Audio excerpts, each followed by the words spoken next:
2 दिन पहले हरियाणा सरकार में 4 बार मंत्री रहे हांसी में नेता के निवास स्थान पर चोरी हो गई थी।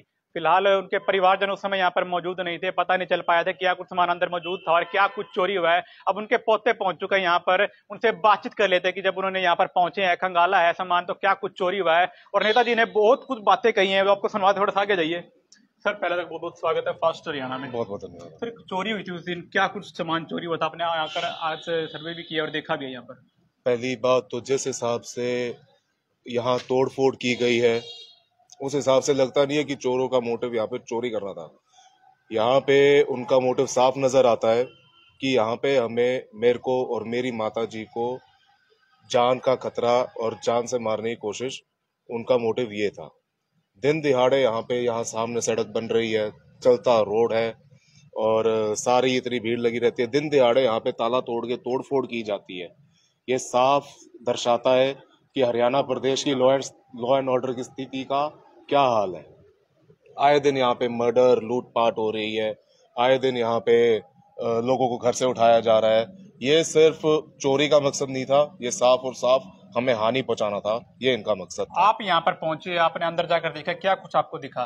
क्या सामान चोरी हुआ मिला में? अंदर घुसते ही, अंदर एंटर करते ही पहले तो पिताजी और स्वर्गीय अमर सिंह धानक जी, जो कि 4 बार मंत्री रह चुके हैं, उनकी तस्वीरों को तोड़ा गया था।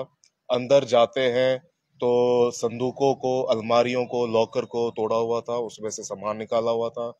नकद निकाले हुए थे, आभूषण निकाले हुए थे, सोने का सेट निकाला हुआ था, चांदी के बर्तन थे, कुछ नकदीय सामान था, कुछ चादरें थी, कुछ घर के हाउस होल्ड सामान थे। पर वो सिर्फ एक दिखावा लगा हमें। जिस हिसाब से तोड़फोड़ की गई थी, जिस हिसाब से पिताजी और दादाजी की तस्वीरों को नुकसान पहुंचाया गया था, उस हिसाब से साफ नजर आता है, ये साफ दिखाई देता है कि ये हमें हानि पहुंचाने आए थे। चोरी तो इनका सिर्फ एक दिखावा था कि हम चोरी करने आए। सर, कोई छोटी बात नहीं है, 4 बार हरियाणा सरकार में मंत्री रह चुके हैं और उनके आवास पर दिन दिहाड़े चोर घुसते हैं। और ये रोड भी बन रहा है, लेबर भी लगी हुई है, रोड चलता हुआ रोड है, यानी कि लाखों लोग डेली यहाँ से जाते हैं। किसी को अंदर आते लोगों को देखा होगा तो कोई बातचीत नहीं हुई क्या? यहाँ पे तो किसी ने कुछ देखा नहीं। क्या कोई आया होता? मतलब सामने सारा रोड चल रहा है, कोई अंदर आएगा, साफ दिखाई देगा। यहाँ पे तो मतलब किसी को भय है ही नहीं सरकार का, ना पुलिस व्यवस्था का, ना सरकार का, किसी को कोई भय नहीं है। यहाँ पे ताले लगे हो, ताले तोड़ दिए जाते हैं, आरी से काट दिए जाते हैं। अंदर घुसना इतना आसान हो गया है जैसे नॉर्मल किसी पार्क में घुस रहे हो। कितने ताले तोड़े हैं? लगभग सभी? लगभग यहाँ पे ड्राइंग रूम में लगा हुआ, अंदर 1 2 संदूक के 4 ताले तोड़े गए। गोदरेज की अलमारी का लॉकर, जो बहुत मुश्किल है तोड़ना, वो तोड़ा गया। गोदरेज का, गोदरेज जो कि इंडिया की सबसे बड़ी कंपनी है, उसके लॉकर तोड़ना कोई आम बात नहीं है। बड़े बड़े चोर भी उसको तोड़ नहीं सकते, लेकिन हांसी में नेता के आवास पर चोर आते हैं और उसको भी तोड़ने का प्रयास करते। तो तोड़ दिया था क्या गोदरेज? तोड़ा गया, उसमें से सामान निकाला गया, आभूषण, सारे आभूषण उसी में से निकाले गए। जितने भी चांदी के बर्तन थे, चांदी, मेरी दादी के कुड़ुले थे और उनके आभूषण थे, गोल्ड था, वो सारा लॉकर में रखा हुआ था। वो लॉकर काट के निकाल के लेके गए हुए। जिस गोदरेज की अलमारी का ताला नहीं टूटा, उसका हैंडल तोड़ने की कोशिश करी गई है। मतलब ऐसा कोई नहीं था। पूरे दिन दिहाड़े ऐसा कांड होना ये कोई छोटी बात नहीं है, ये कोई बड़ा खतरा हमारे ऊपर मंडराया। हमने इसीलिए हांसी में अपनी सुरक्षा के लिए दरखास्त दी है। पुलिस को शिकायत दी है सर? पुलिस को हमने पर्सनल सिक्योरिटी के लिए एप्लीकेशन दी है, पर्सनल सिक्योरिटी के लिए दी है। हमारी जान को खतरा है, हमने साफ बताया। अगर हमारे साथ ऐसा कुछ होता है, जिस हिसाब से हरियाणा प्रदेश में सरकार की लॉ एंड ऑर्डर की स्थिति है, ऐसा जान से मारना कोई बड़ी बात है ही नहीं सरकार में। जिस हिसाब से राठी साहब को मारा गया है, जिस हिसाब से हमारे सरपंच साहब को मारा गया है, गोली चलाना, लूटपाट यहाँ पे बहुत आम बात हो गई है। जान की तो कोई वैल्यू रही नहीं गई है। मैं विधानसभा बवानीखेड़ा से तैयारी कर रहा हूँ।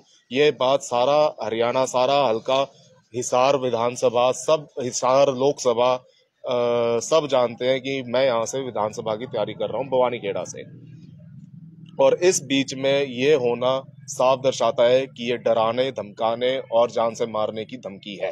चोरों का मेन मोटिव क्या था? चोरी करना था या कोई नुकसान? चोरों का मेन मोटिव था यहाँ पे नमन धानक को, जो अमर सिंह धानक 4 बार मंत्री रह चुके हैं, उनका पोता राजेंद्र धानक के बेटे को मार पीट के धमका के बिठा देना, इलेक्शन में चुनाव में खड़ा ना होने देना, ये इनका मोटिव लगा। जान से मारने की कोशिश, जान से मारना कोई आसान बात नहीं है। ऐसी गनीमत ये मानते हो कि उस समय आप यहाँ पर मौजूद नहीं थे? उस समय हम मौजूद नहीं, बिल्कुल हो सकता था। इस समय क्या पता हम आपके सामने खड़े भी ना होते, अगर हम यहाँ पे होते तो क्या पता हम ये इंटरव्यू कर ही ना रहे होते। ये तो कोई कैमरे वगैरह लगे हों सर? कैमरे सारे डीएक्टिवेटेड हो चुके थे और कुछ थे भी नहीं, 2-1 जगह लगे भी नहीं हुए थे।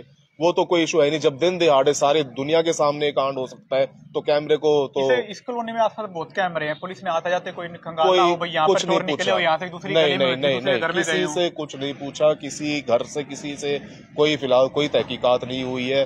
2 से 3 दिन हो गए। कल रात को हमारी कंप्लेंट दर्ज की गई है, वो भी बड़ी मुश्किल से हमने कोर्ट में जाके एप्लीकेशन टाइप करी है, तब जाके हमने एसएचओ साहब को पकड़ाई है। अब क्या कुछ कहना चाहोगे? प्रशासन आपको देर से देख पा रहे, क्या उन्हें मैसेज देना चाहोगे? जो चोरी हुई है, क्या से मेरी ये हाथ जोड़ के दरखास्त है कि हमें जान का खतरा है। जिस हिसाब से हमें यहाँ पे तोड़फोड़ की गई है, हमारी जान को खतरा है। हम ये चाहते हैं कि हमारी सुरक्षा का इंतजाम किया जाए, हमें पर्सनल सिक्योरिटी दी जाए। जिस हिसाब से यहाँ लॉ एंड ऑर्डर की स्थिति है, हांसी शहर में दिन दिहाड़े गोलियां चलती हैं, कोई आम बात नहीं है। कल को नमन धानक के भी गोली मार दी जाए, यहाँ पे कोई बड़ी बात नहीं है। इसलिए मैं सरकार से मांग करता हूँ, प्रशासन से मांग करता हूँ कि हमें सिक्योरिटी दी जाए, हमें पर्सनल सिक्योरिटी दी जाए। तो जो भी दर्शक मेरे साथ लाइव जुड़े हैं, मेरी उन सभी से अपील के पहले तो इस वीडियो को शेयर कर दीजिए। आपका क्या कुछ मानना है ये कमेंट बॉक्स में जो बताइए। 4 बार हरियाणा सरकार में मंत्री रह चुके, ये कोई छोटी मोटी बात नहीं है कि 4 बार रह चुके लगातार हरियाणा सरकार में मंत्री, और उनके आवास पर चोरी हो जाती है और इन्होंने तरह आरोप लगाया है कि ये चोरी की मंशा से नहीं आए थे, इन पर हमला भी कर सकते, क्योंकि बवानीखेड़ा से तैयारी करें लोकसभा चुनाव की और उसके दौरान बताया जा रहा है कि हमला भी कर सकते हैं इनके दौरान। अब क्या कुछ मानना है कमेंट बॉक्स में जो बताएं, वीडियो को शेयर करें। चोरी की मंशा से आए थे या नहीं, आपका क्या कुछ मानना है कमेंट बॉक्स में जो बताएं। और ये देख लीजिए, इस घर में जो है दिन दिहाड़े चोर घुसते और यहाँ पर लोग काम भी कर रहे थे उस समय। वीडियो को शेयर कर जुड़ रहे फास्ट हरियाणा के साथ। नमस्कार।